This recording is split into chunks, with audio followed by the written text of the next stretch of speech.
Hi foodies, welcome to ಸೌಮ್ಯ ಫುಡೂಸ್. ಇವತ್ತಿನ special recipe ಏನಪ್ಪ ಅಂದರೆ ಕ್ಯಾಪ್ಸಿಕಮ್ ಪಲ್ಯ. ಸೊ ಒಂದೇ ಥರದ ಕ್ಯಾಪ್ಸಿಕಮ್ ಪಲ್ಯ ಮಾಡಿಕೊಂಡು ತಿಂದು ಯಾರಿಗೆಲ್ಲ ಬೇಜಾರಾಗಿರುತ್ತೋ ಈ ಥರನೂ ಒಂದ್ಸಲ ಟ್ರೈ ಮಾಡಿ. ಟೇಸ್ಟು ತುಂಬ ಚೆನ್ನಾಗಿರುತ್ತೆ. ಸೊ ಇದನ್ನು ಮಾಡೋದಕ್ಕಿಂತ ಮುಂಚೆ ಯಾರೆಲ್ಲ ನಮ್ಮ ಚಾನಲನ್ನು ಸಬ್ಸ್ಕ್ರೈಬ್ ಆಗಿಲ್ಲ, ಸೊ ಕೆಳಗಡೆ ಕಾಣ್ತಿರ್ತಕ್ಕಂಥ ಸಬ್ಸ್ಕ್ರೈಬ್ ಬಟನ್ ಮೇಲೆ ಒತ್ತಿ ಮತ್ತು ಬೆಲ್ ಐಕಾನ್ ಮೇಲೆ ಕ್ಲಿಕ್ ಮಾಡಿ. ನಿಮ್ಮ ಫ್ರೆಂಡ್ಸ್ ಆ್ಯಂಡ್ ಫ್ಯಾಮಿಲಿಗೂ ಕೂಡ ಶೇರ್ ಮಾಡಿ. ಮೊದಲಿಗೆ ಗ್ಯಾಸ್ ಮೇಲೆ ಒಂದು ಪ್ಯಾನನ್ನು ಇಟ್ಟು ಅದಕ್ಕೆ 2 ಟೇಬಲ್ ಸ್ಪೂನ್ ಎಣ್ಣೆ ಹಾಕಿ ಅದರಲ್ಲಿ 1.5 ಟೇಬಲ್ ಸ್ಪೂನ್ ಕಡಲೆಬೇಳೆ, ಉದ್ದಿನಬೇಳೆ ಮತ್ತು ಕಡಲೆ ಬೀಜನ ಹಾಕಿ ಚೆನ್ನಾಗಿ ಫ್ರೈ ಮಾಡ್ತಾ ಇರಬೇಕು. ಫ್ರೈ ಆಗ್ತಾ ಇದ್ದ ಟೈಮಲ್ಲಿ ಒಂದು ಅರ್ಧ ಟೇಬಲ್ ಸ್ಪೂನಷ್ಟು ಜೀರಿಗೆ, ಒಂದು ಅರ್ಧ ಟೇಬಲ್ ಸ್ಪೂನಷ್ಟು ಧನಿಯಾ ಹಾಕಬೇಕು. ಅದಾದಮೇಲೆ ಒಂದೆರಡು ಏಲಕ್ಕಿ ಮತ್ತು ಒಂದು ಸ್ವಲ್ಪ ಚಕ್ಕೆನ ಹಾಕಬೇಕು. ಅದಾದಮೇಲೆ ಒಂದೆರಡರಿಂದ 3 ಲವಂಗನ ಹಾಕಿ ಒಂದು 1/4 ಟೇಬಲ್ ಸ್ಪೂನಷ್ಟು ಮೆಂತ್ಯನ ಹಾಕಬೇಕು. ಇದಾದಮೇಲೆ 1 ಟೇಬಲ್ ಸ್ಪೂನಷ್ಟು ಬಿಳಿ ಎಳ್ಳನ್ನು ಹಾಕಿ ಒಂದು 5ರಿಂದ 6 ಗೋಡಂಬಿನ ಹಾಕಬೇಕು. ಅದಾದಮೇಲೆ ನೀಟಾಗಿ ಮಿಕ್ಸ್ ಮಾಡಬೇಕು.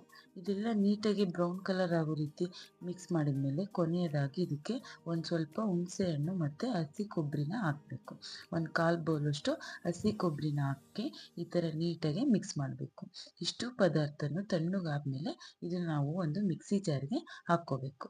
ಸೊ ಮಿಕ್ಸಿ ಜಾರಿಗೆ ಹಾಕ್ಕೊಂಡ್ಮೇಲೆ ಇದಕ್ಕೆ ಸ್ವಲ್ಪ ನೀರನ್ನು ಹಾಕ್ಕೊಂಡು ನಾವು ಚೆನ್ನಾಗಿ ನೈಸಾಗಿ ರುಬ್ಕೋಬೇಕು. ನೋಡಿ, ಸ್ವಲ್ಪ ಸ್ವಲ್ಪ ನೀರನ್ನು ಹಾಕ್ಕೊಂಡು ಇದನ್ನು ರುಬ್ಕೋಬೇಕು. ನೀರನ್ನು ಹಾಕ್ಕೊಂಡು ಚೆನ್ನಾಗಿ ನೈಸಾಗಿ ಇದನ್ನು ರುಬ್ಬಿದ ಮೇಲೆ ಕೊನೆಯದಾಗಿ ಇದಕ್ಕೆ ನಾವು ಉಪ್ಪನ್ನು ಹಾಕಬೇಕು. 1 ಟೇಬಲ್ ಸ್ಪೂನಷ್ಟು ರುಚಿಗೆ ತಕ್ಕಷ್ಟು ಉಪ್ಪು. ಕಾಶ್ಮೀರಿ ರೆಡ್ ಚಿಲ್ಲಿ ಪೌಡರನ್ನು ಯೂಸ್ ಮಾಡ್ತೀನಿ. ಇದು ಜಸ್ಟು ಕಲ್ಲರ್ಗೋಸ್ಕರ ಯೂಸ್ ಮಾಡ್ತಾ ಇರೋದು. ನೀವು ಬೇಕು ಅಂದರೆ ಹಾಕ್ಕೋಬೋದು, ಬೇಡ ಅಂದರೆ ಸ್ಕಿಪ್ ಮಾಡ್ಬೋದು. ಅದಾದಮೇಲೆ ನಾವು ಈ ಥರ 4 ಭಾಗಗಳಾಗಿ ಕಟ್ ಮಾಡಿರ್ತಕ್ಕಂತಹ ಕ್ಯಾಪ್ಸಿಕಮ್ ಅಂದರೆ ಮೆಣಸಿನ್ಕಾಯಿನ ಇದರೊಳಗಡೆ ಇದನ್ನು ನಾವು ಸ್ಟಫ್ ಮಾಡಬೇಕು.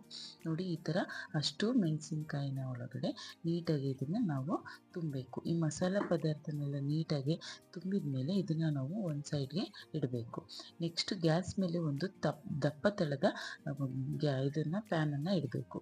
ಅದು ಚೆನ್ನಾಗಿ ಕಾದ್ಮೇಲೆ ಅದಕ್ಕೆ 2 ಟೇಬಲ್ ಸ್ಪೂನಷ್ಟು ಎಣ್ಣೆ ಹಾಕಿ, ಎಣ್ಣೆ ಕಾದ್ಮೇಲೆ 1/4 ಟೇಬಲ್ ಸ್ಪೂನಷ್ಟು ಜೀರಿಗೆ ಮತ್ತು ಕಡಲೆಬೇಳೆ, ಉದ್ದಿನಬೇಳೆ, ಸಾಸಿವೆನ ಹಾಕಬೇಕು. ಇದೆಲ್ಲ ಸಿಡಿದ ಮೇಲೆ ಇದಕ್ಕೆ 1ರಿಂದ 2 ಈರುಳ್ಳಿನ ಹಾಕಬೇಕು.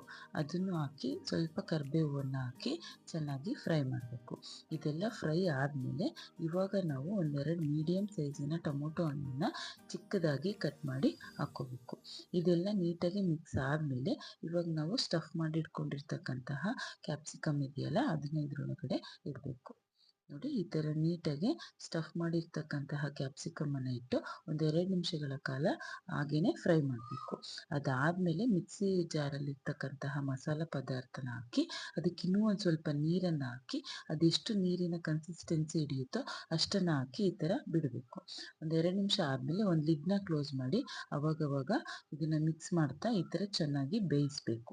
ಇದನ್ನೆಲ್ಲ ಚೆನ್ನಾಗಿ ಬೇಯಿಸಿದ ಮೇಲೆ ಇದನ್ನು ಒಂದು 2 ನಿಮಿಷಗಳ ಕಾಲ ಗ್ಯಾಸ್ನ ಆಫ್ ಮಾಡಿಬಿಟ್ಟು ಅದರಲ್ಲೇ ಬಿಡಬೇಕು. ಸೊ ಅದಾದಮೇಲೆ ಕೊನೆಯದಾಗಿ ಇದಕ್ಕೆ ನಾವು ಕೊತ್ತಂಬರಿ ಸೊಪ್ಪನ್ನು ಹಾಕಿದರೆ ಬಿಸಿ ಬಿಸಿ ಆಗಿರುವಂತಹ ಟೇಸ್ಟಿಯಾದಂತಹ ಕ್ಯಾಪ್ಸಿಕಮ್ ಪಲ್ಯ ರೆಡಿ. ಸೊ ನೋಡಿದ್ರಲ್ಲ, ಒಂದೇ ಥರದ ಕ್ಯಾಪ್ಸಿಕಮ್ ಪಲ್ಯ ಮಾಡಿ ಯಾರಿಗೆಲ್ಲ ಬೇಜಾರಾಗಿತ್ತೋ ಈ ಥರ ನೀವು ಕೂಡ ಟ್ರೈ ಮಾಡಿ. ಟೇಸ್ಟ್ ಮಾತ್ರ ತುಂಬ ಚೆನ್ನಾಗಿರುತ್ತೆ. ನಿಮಗೆ ಈ ಪಾತ್ರೆಯಲ್ಲಿ ಮಾಡೋಕ್ಕೆ ಸರಿ ಅನಿಸಲ್ಲ ಅಂದರೆ ಕುಕ್ಕರಲ್ಲೂ ಕೂಡ 1 ವಿಷಲ್ ಕೂಗಿಸ್ಬೋದು. ಸೊ ಯಾರಿಗೆಲ್ಲ ಈ ರೆಸಿಪಿ ಇಷ್ಟ ಆಯಿತು, ನೀವು ಕೂಡ ಈ ರೆಸಿಪಿನ ಟ್ರೈ ಮಾಡಿ. ನಿಮ್ಮ ಅನಿಸಿಕೆ ಅಭಿಪ್ರಾಯನ ಕಾಮೆಂಟ್ ಮೂಲಕ ತಿಳಿಸಿ. ನಮ್ಮ ಚಾನಲನ್ನು ಸಬ್ಸ್ಕ್ರೈಬ್ ಆಗೋದನ್ನು ಮಾಡಿ.